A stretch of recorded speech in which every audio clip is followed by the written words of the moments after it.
பிரியமானவர்களே, ஆண்டவராகிய இயேசு கிறிஸ்துவின் நாமத்தினாலே உங்கள் யாவரையும் அன்போடு கூட நான் வாழ்த்துகிறேன்.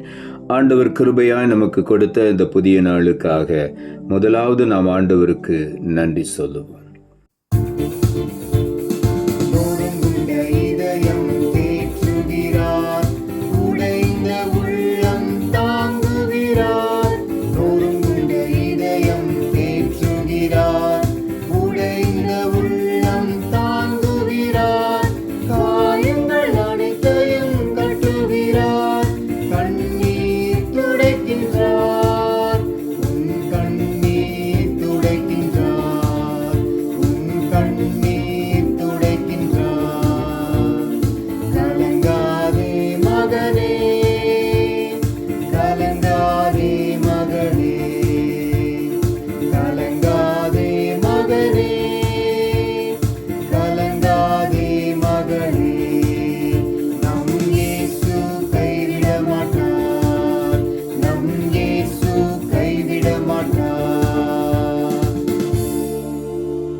இந்த நாளுக்கென்று ஆண்டவர் கொடுக்கிற ஒரு வார்த்தை, சங்கீதங்களின் புஸ்தகம் 147 அதிகாரம் 3வது வசனம். சங்கீதம் 147:3.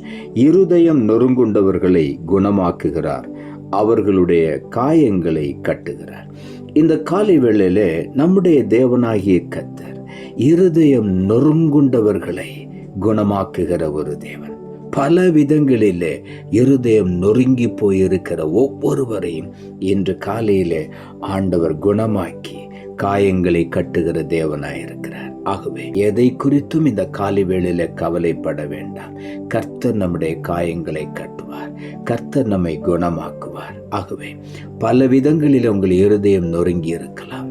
வியாதியின் பிரச்சனையை குறித்து உங்கள் இருதயம் கலங்கி போய் நொறுங்கி இருக்கலாம். ஐயோ, எனக்கு இந்த வியாதி வந்து விட்டது, இந்த கொடிய வியாதி வந்து விட்டது என்று சொல்லி நீங்கள் கலங்கி போயிருக்கலாம். இந்த காலை வேளையில ஒருவேளை அவர்கள் இப்படி என்னை சொல்லிவிட்டார்களே என்று சொல்லி இருதயத்தில் மற்றவர்களுடைய வார்த்தையினாலே நீங்கள் நொறுங்குண்டு இந்த காலை வேளையில ஆண்டவருடைய சமூகத்தை நோக்கி பார்த்து கொண்டிருக்கலாம். ஆண்டவர் உங்களையும் குணமாக்குகிற தேவனாயிருக்கிறார். எல்லாருடைய காயங்களையும் இன்று காலையிலே ஆண்டவர் கட்டுவார்.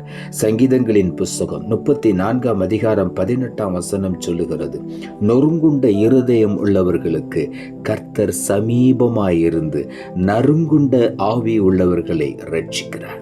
இந்த காலை வேளையில் ஆண்டவருடைய வார்த்தை சொல்லுகிறது, நொறுங்குண்ட இருதயம் உள்ளவர்களுக்கு கர்த்தர் சமீபமாயிருக்கிறார்.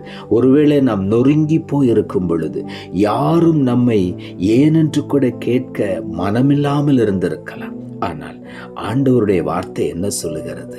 கர்த்தர் உனக்கு சமீபமாயிருக்கிறார்.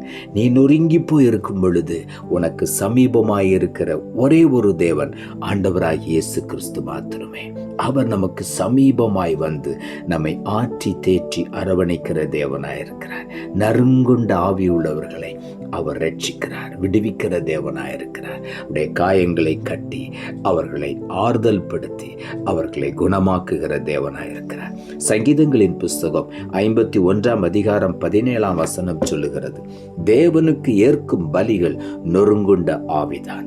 தேவனே, நொறுங்குண்டதும் நறுங்குண்டதுமான இருதயத்தை நீர் புறக்கணீர் என்று தாவீது எழுதுகிறார். தாவீது தவறிலே விழுந்து விட்டார். ஆனாலும் தேவ சமூகத்தில் போய் அவர் மன்றாடுகிறார், ஆண்டவரே, நொறுங்குண்ட ஆவியை நீர் ஒருபோதும் புறக்கணிக்க மாட்டேன்.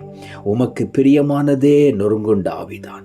தேவனுக்கு ஏற்கக்கூடிய பலிகளை நொறுங்குண்ட ஆவியோடு கூட அர்ப்பணிக்கிற பலிகளை ஆண்டவரை ஏற்றுக்கொள்ளுகிறேன். நொறுங்குண்டதும் நறுங்குண்டதுமான இருதயத்தை ஒரு நாளும் புறக்கணிக்க மாட்டேன். ஒருவேளை இந்த காலை வேளையில மனிதர்கள் புறக்கணித்திருக்கலாம், நம்முடைய உறவுகள் புறக்கணித்திருக்கலாம், நண்பர்கள் புறக்கணித்திருக்கலாம், எல்லாரும் நம்மை புறக்கணித்திருக்கலாம். ஆனாலும் ஆண்டவர் ஒருபோதும் நறுங்குண்ட இருதயத்தை புறக்கணிக்கவே மாட்டார், நொறுங்குண்ட ஆவியை புறக்கணிக்கவே மாட்டார். காலை வேளையில அவரை நோக்கி பார்ப்போம். சங்கீதங்களின் புஸ்தகம் 103 அதிகாரம் 3 இப்படியாய் சொல்லுகிறது, அவர் உன் அக்கிரமங்களை எல்லாம் மன்னித்து உன் நோய்களை எல்லாம் குணமாக்குவார். இந்த காலை வேளையில ஆண்டவர் நம்மை குணமாக்குகிற தேவன்.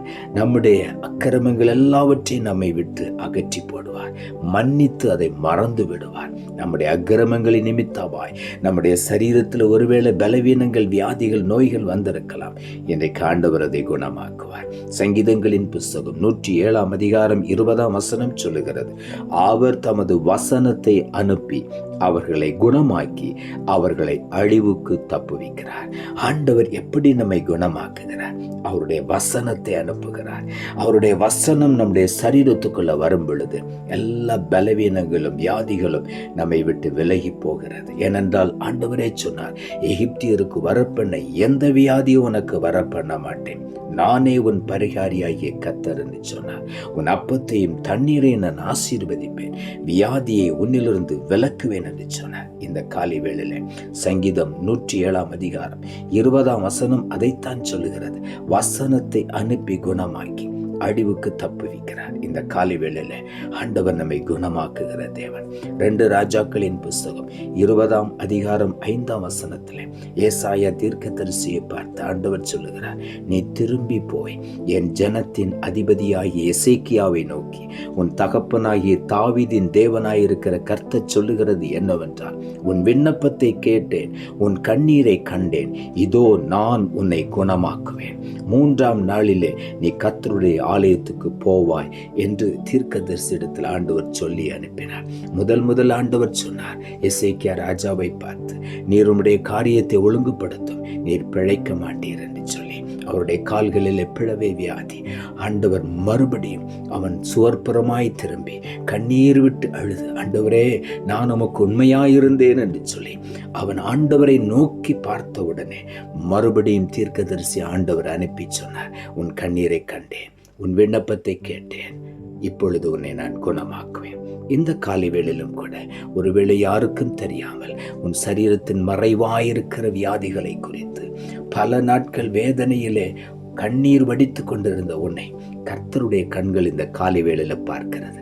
அவர் சொல்லுகிறார், உன் கண்ணீரை யார் பார்க்காவிட்டாலும் உன்னை அந்தரங்கத்திலே வடிக்கிற கண்ணீரை நான் பார்த்தேன், இன்றைக்கு உன்னை குணமாக்குவேன் என்று சொல்லுகிறார். இனி நீ மருந்து தேடி ஓட வேண்டிய அவசியமில்லை, இனி மருத்துவத்தை தேடி ஓட வேண்டிய அவசியமில்லை, வீணான மருத்துவ செலவுகள் இனி உனக்கு இல்லை. இன்றைக்கு ஆண்டவர் உன்னை குணமாக்குவார். ஒருவேளை தலை நிமிர்ந்து நடக்க முடியாதபடி இருதயத்தில் நொறுங்கி போய் உடைந்து போய் வெளியே என்னால தலை நிமிர்ந்து நடக்க முடியவில்லை என்று சொல்லி வேதனையோடு இருக்கிற ஒவ்வொரு உடைந்த இருதயத்தையும் ஆண்டவர் இன்றைக்கு காயம் கட்டுகிறார். அவர் சொல்லுகிறார், நான் இருதயம் நொறுங்கொண்டவர்களை குணமாக்குவேன், அவருடைய காயங்களை கட்டுவேன். இன்றைக்கு நம்மை காயம் கட்டி நம்மை ஆற்றி தேற்றி குணமாக்கி நம்ம அரவணைத்து ஆசீர்வதிக்கிற தேவன் இந்த காலை வேளையில ஒவ்வொரு கண்ணீரையும் துடைக்கிறார். ஆகவே உள்ளத்தின் ஆழத்திலிருந்து ஆண்டவருக்கு நாம் நன்றி சொல்லுவோம். நாம் ஜெபிப்போம். அன்புள்ள ஆண்டவரை, கிருபையா நீர் கொடுத்த அந்த புதிய நாளுக்காய் மறுபடியும் உமக்கு நன்றி செலுத்துகிறோம். நீ கொடுத்த ஜீவனுள்ள வார்த்தைக்காக நன்றி. இருதயம் நொறுங்கொண்டவர்களை குணமாக்குகிறார், அவருடைய காயங்களை கட்டுகிறார் என்ற வார்த்தை கொடுத்தேன். வசனத்தை கேட்டு கொண்டிருக்கிற ஒவ்வொரு நொறுங்கி போன இருதயங்களையும் இன்று காலையிலே உம்முடைய கரத்தினாலே தொட்டு குணமாக்கும். உடைய கண்ணீரை துடைத்து அவர்களுக்கு ஆறுதலையும் சமாதானத்தையும் தந்து பரிபூர்ணமான சுகத்தை அவர்களுக்கு அருளி செய்யும்.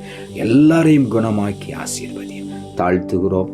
இரட்சகர் இயேசுவின் நாமத்தில் ஜெபிக்கிறோம் நல்ல பிதாவே, ஆமென்.